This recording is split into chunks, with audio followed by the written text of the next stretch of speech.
Olá pessoal, eu sou o professor Pedro, como estão? Tudo bem? Salve hoje, 11 de agosto, dia do estudante. E se você chegou até aqui, com certeza você é estudante. Então vamos logo ao assunto, como sempre, sem enrolação. Vamos lá, questão caiu na Universidade Federal Fluminense do Rio de Janeiro. Ela fala sobre logaritmo, função logarítmica, mas a gente vai ver daqui a pouco que para resolver a gente vai ter que também lembrar de alguns conhecimentos de geometria plana e de álgebra, tá? Então, antes de resolver essa questão aqui, tá?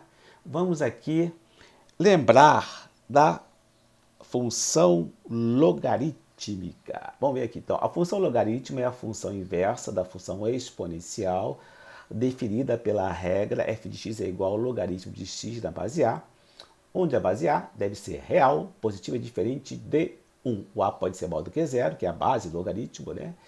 E diferente de 1. E o domínio, que é o x, que a gente calcula, né? Que é dado na realidade na função para achar o y, é restrito aos números reais extremamente positivos, tá? Então o x tem que ser maior do que zero. Vamos calcular então o logaritmo de um número positivo, tá? A variação da base A determina os dois formatos possíveis para o gráfico. Depois a gente fala para o gráfico. Pessoal, é o seguinte. Então aqui, ó, para a gente poder entender a função logaritmo, vamos lembrar da função exponencial também, né? Vamos lembrar da equação exponencial. Então, olha só, pessoal, vamos lembrar disso aqui, ó. 2 elevado a 3 é igual a 8, né? Temos uma potência aqui. Esse expoente 3 aqui, a base é o 2. Esse expoente na potência aqui. Esse expoente é o tal do famoso logaritmo, tá? Se você esqueceu, o logaritmo é um expoente. Então eu poderia colocar assim, ó, o logaritmo de 8 na base 2 é igual a quanto? Ora, aí tem aquele macete, 2 elevado a x tem que ser igual a 8.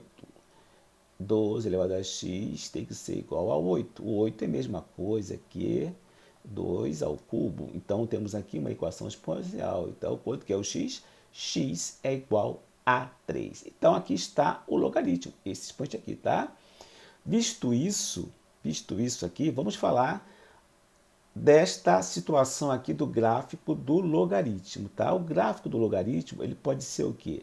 Ele pode ser crescente, quando a base for maior do que 1, ou decrescente, quando a base for menor do que 1 e maior do que zero, tá? Então, essas são as situações que a base pode ter dentro da função logarítmica.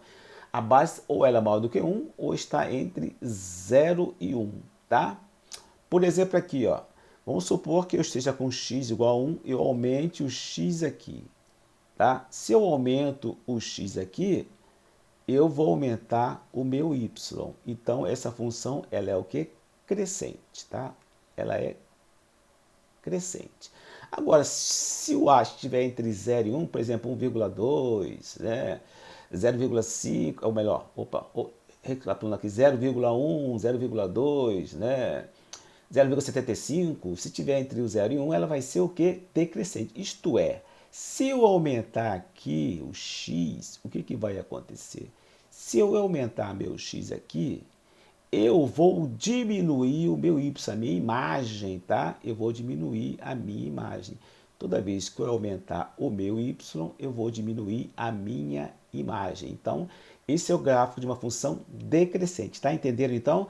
A função logarítmica crescente, quando a for maior do que 1, e decrescente, quando a estiver entre 1 e 0. Então, sabemos aqui essas questões de logaritmo, né, com relação à base, com relação ao próprio valor que você quer calcular o logaritmo. Vamos voltar então à questão aqui, ó, anteriormente.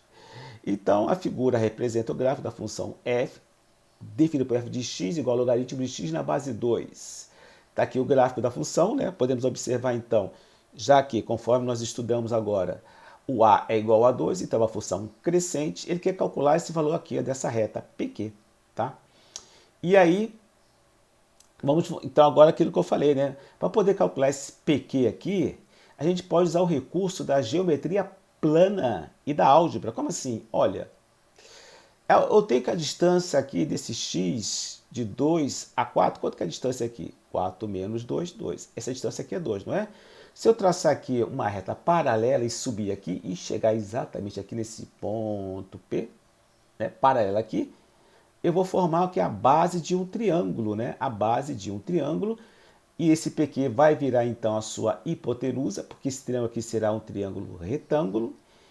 E eu tenho aqui mais um outro lado que será necessário eu achar para poder, através de Pitágoras, né, achar o valor da hipotenusa aqui. Agora, como é que eu vou achar esse lado aqui? Aí vamos entrar na função logaritma, né? Porque se eu preciso achar aqui essa distância, eu tenho que ter o quê? O y, que corresponde ao ponto x aqui, o ponto Q, que seria o 4, e eu tenho que achar o y que corresponde aqui a esse ponto P, onde você tem um x igual a 2. Então, pegando aqui a função logaritma, né? F de x, ó, f de quanto? Eu quero achar o y para o valor x igual a 4. Então, f de 4 vai ser igual ao quê? Logaritmo de quanto? Logaritmo de 4 na base 2. Então, pelaquela definição de logaritmo, né, o logaritmo de 4 na base 2 vai ser um valor y. Aqui aí seria a imagem, né, na função. Então, 2 elevado a y é igual a quanto? 2 elevado a y é igual a 4. Ora, o 4 não é a mesma coisa que 2 ao quadrado. Então, aqui, o meu y é igual a quanto? Para x igual a 4, na função logaritmo, meu y é igual a 2. Aqui, igual a 2, tá? E esse ponto aqui? Quanto é que vai ser aqui? Qual o valor de y para x igual a 2? Então, logaritmo, aqui a função f de 2 para logaritmo de 2 na base 2, certo? Então, eu tenho que logaritmo de 2 na base 2 é igual a y. 2 elevado a y é igual a quanto? Igual a 2. Ora, como é que você vai ter, então, o valor de y nessa igualdade, nessa equação exponencial? Ora, 2 elevado a y é igual a 2. Então, quanto que é o expoente? 2 elevado a quanto vai ser igual a 2? 1, né? Y é igual a 2. Achei, então, aqui a imagem para x igual a 2. É quanto? 1. Logo, essa distância aqui, né? 2 menos 1, 1. Pronto, fechei aqui os catetos do triângulo retângulo. Falta achar o PQ, que vai ser a hipotenusa, né? Então, não podemos esquecer, né, do teorema de Pitágoras. A hipotenusa ao quadrado é igual ao quê? A soma dos quadrados dos catetos, certo? Então, você vai ter PQ ao quadrado, 2 ao quadrado é 4, 1 ao quadrado é 1, então você vai ter o quê? PQ ao quadrado vai ser igual a 5. PQ vai ser igual a raiz quadrada de 5, letra B. Entendendo, pessoal? Se você teve dúvida, deixe nos comentários. Se vocês gostaram, curtam e inscrevam no nosso canal de modo que a gente possa ajudar estudantes, né, a nos encontrar e ajudar no seu Enem, vestibular e concurso público. Bons estudos e até uma próxima oportunidade.